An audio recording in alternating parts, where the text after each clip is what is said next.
Hello दोस्तों, आज हम बताएंगे आपको फ्रिज के बारे में। अपना सिंगल डोर फ्रिज रहता है वो किस तरीके से अपने काम करता है उसके बारे में बताऊंगा मैं आपको।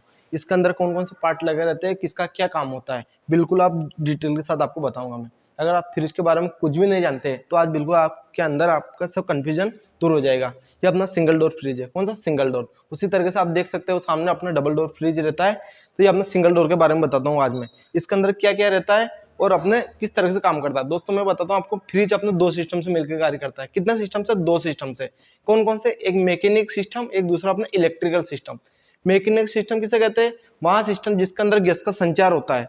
ठीक है, वहां सिस्टम जिसके अंदर गैस का संचार होता है उसे अपने मैकेनिक सिस्टम बोला जाता है। उसी तरीके से इलेक्ट्रिकल सिस्टम जिसके अंदर इलेक्ट्रिक सप्लाई दी जाती है, जिसके अंदर विद्युत की सप्लाई दी जाती है, उसे अपने इलेक्ट्रिकल सिस्टम बोला जाता है। जैसे कि अपने ये कंप्रेसर है, थर्मोस्टेट है, ओएलपी है, रिले है, ये अपने सब इलेक्ट्रिक सिस्टम के अंतर्गत आता है। और मैकेनिक सिस्टम जिसके अंदर गैस का संचार होता है। अब मैं आपको बताता हूँ किन किन भागों के अंदर अपना गैस का संचार होता है और किसके अंदर अपने इलेक्ट्रिक सप्लाई दी जाती है। ठीक है, मैकेनिक सिस्टम के अंदर जिसके अंदर गैस का संचार होता है। अब कौन कौन से भाग आते हैं? अपने सबसे पहले कंप्रेसर। ठीक है दोस्तों, ये अपना कंप्रेसर रहता है। कंप्रेसर एक तरह की मोटर होती है। जैसे आप ये देख सकते हो, एक कंप्रेसर ये अपने ये रखा हुआ है। ठीक है, ये भी एक कंप्रेसर है, ये भी एक अपना कंप्रेसर है। तो कंप्रेसर का काम होता है एक तरफ से गैस को खींचना। ठीक है, एक तरफ से गैस को खींचना, दूसरी तरफ डिस्चार्ज के माध्यम से गैस को बाहर फेंकना होता है। जिस तरीके से आपने देखी होगी पानी की मोटर। पानी की मोटर क्या काम होता है? एक तरफ से पानी खींचना, है ना। एक तरफ से पानी खींचना और दूसरी तरफ पानी को फेंकना काम अपने जो मोटर का रहता है, वही काम अपने कंप्रेसर का होता है। अब ये क्या पानी को खींचेगा नहीं, अब ये गैस को खींचेगा। तो एक तरफ से गैस को खींचना और दूसरी तरफ गैस को फेंकना का अपने कंप्रेसर मोटर का होता है। ठीक है दोस्तों, और कंप्रेसर के बाद गैस जाती है, कंप्रेसर के बाद गैस जाती है वो अपने कंडेंसर में जाती है। ठीक है दोस्तों, आपने देखा होगा ये अपना कंडेंसर, इसे अपना कंडेंसर बोला जाता है। बहुत सारे फ्रिज में आपको ये नजर नहीं आती है क्योंकि दोस्तों उसके अंदर आपने क्या अंडरग्राउंड कंडेंसर यूज किया जाता है। ये अपने ओपन है तो ये अपने ओपन कंडेंसर रहता है। तो इसका क्या काम होता है? जो गैस निकलती है, जो कंप्रेसर गैस निकालता है डिस्चार्ज लाइन से, वो गैस अपने इसके अंदर आती है और इसका काम होता है गैस को घुमा घुमा कर, जो गैस रहती है उस गैस को घुमा घुमा कर वेपर से द्रव बनाने का काम अपने कंडेंसर का होता है। ठीक है दोस्तों, कंडेंसर वेपर से द्रव बना देगा। अब ये दोस्तों जब भी आप काम देखोगे इस फ्रिज को, जब ये रनिंग स्थिति में रहेगा, अगर इस पर आप हाथ लगाओगे तो ये गर्म स्थिति में मिलेगा। ठीक है, तो गैस की हीटिंग भी बाहर निकल जाती है। इसका काम एक तो गैस को वेपर से द्रव बनाना होता है और गैस की हीटिंग रहती है उसे अपने बाहर वातावरण में ठंडा करना होता है। ये दोस्तों फ्रिज के अंदर कौन सा कंडेंसर रहता है? ये अपना वायर मैश कंडेंसर रहता है। कौन सा? वायर मैश कंडेंसर फ्रिज के अंदर यूज किया जाता है। और जो कंडेंसर के बाद गैस जाती है, कंडेंसर के बाद जो गैस जाती है वो कहाँ जाती है? अपने फिल्टर में। ठीक है, कौन सा फिल्टर है? ड्रायर फिल्टर रहता है दोस्तों। आपको आवाज भी सुनाई दे रही होगी। इसके अंदर एक सिलिकॉन की गोलियां रहती है। ठीक है, उसका काम होता है नमी को अवशोषित करना। अपने गैस गई कंडेंसर के बाद अपने गैस जाती है अपने फिल्टर में। ठीक है, फिल्टर के बाद गैस कहाँ जाती है? अपने कैपिलरी ट्यूब में। इसे अपने कैपिलरी ट्यूब बोला जाता है। इसका काम रहता है जो हाई प्रेशर रहती है, जो गैस कंप्रेसर गैस फेंकता है ना, तो उस हाई प्रेशर को लो प्रेशर में बदलने का काम अपने कैपिलरी ट्यूब का होता है। ठीक है, कैपिलरी ट्यूब का जैसे प्रेशर कंट्रोल हो गया। अब उसके बाद गैस कहाँ जाती है? आगे की तरफ आ जाइए। ये अपने उसके बाद कैपिलरी ट्यूब के बाद गैस जाती है अपने फ्रीजर के अंदर। इसे अपने फ्रीजर, ठीक है, इसे अपना फ्रीजर बोला जाता है। अब इसका काम होता है किसी वस्तु स्थान की गर्मी खींचकर, जो भी आप सामान रखेंगे यहाँ पे, तो किसी वस्तु या स्थान की गर्मी को खींचकर उसे ठंडा करने का अपने फ्रीजर का होता है। ठीक है, इसका काम होता है जैसे कुछ भी सामान रखा अपने अंदर तो सामान आपको ठंडा हो जाएगा। तो इसके माध्यम से पूरी बॉडी अपना ठंडी होती है। जो भी सामान बॉडी के अंदर रखे तो फ्रिज के अंदर सब सामान अपने ठंडे हो जाते हैं। ये तो हो गया अपने मैकेनिक सिस्टम। मैकेनिक सिस्टम में एक बार बताता हूँ आपको, कंप्रेसर क्या क्या आता है? Compressor, condenser, filter, capillary tube और अपने फ्रीजर या एवापोरेटर। तो ये अपने 5 चीजें अपने मैकेनिक सिस्टम के अंतर्गत आती है। और इलेक्ट्रिक सिस्टम के अंदर कौन कौन सी आती है उसके बारे में बताता हूँ मैं आपको। ठीक है, सबसे पहले इलेक्ट्रिक सिस्टम के अंदर कंप्रेसर आता है। ठीक है, ये अपना कंप्रेसर, अब मैं आपको ये टेबल पे बता देता हूँ, फिर हम भाग लगे हुए भी बताऊंगा मैं आपको। सबसे पहले अपने मैकेनिक सिस्टम के अंदर कंप्रेसर आता है।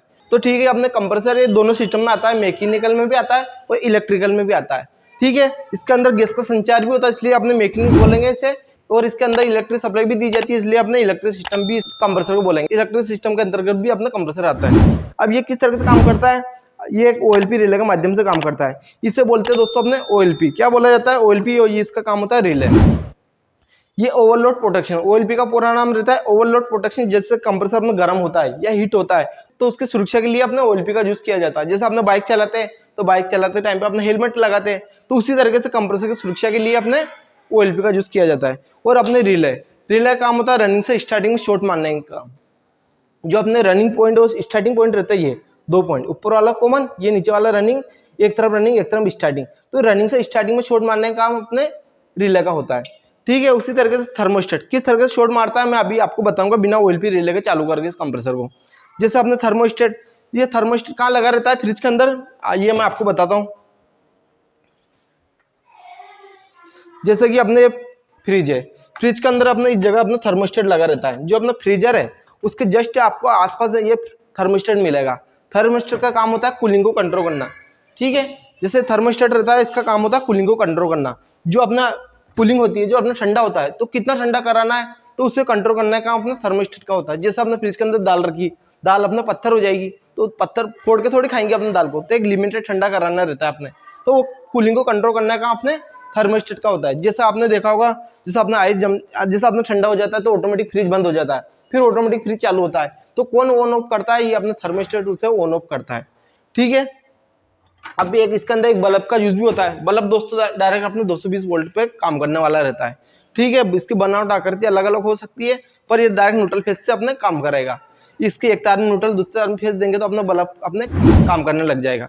एक और दोस्तों अपने डोर स्विच देखा होगा, ठीक है।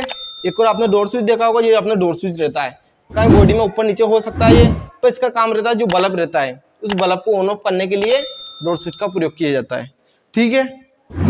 ये तो हो गया अपने इलेक्ट्रिक सिस्टम।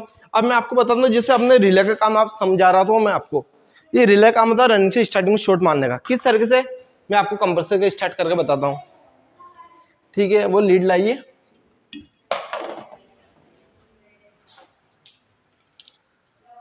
ठीक है। कंप्रेसर को स्टार्ट करके बताता हूँ मैं आपको।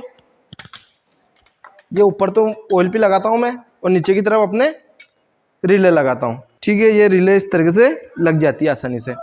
उसके बाद मैं इसे कनेक्शन कर देता हूँ इसका। एक सप्लाई कहाँ देता अपने कॉमन पे, दूसरी सप्लाई रनिंग पे, ठीक है। और इस तरीके से मैं बोर्ड में लगाता हूँ ये,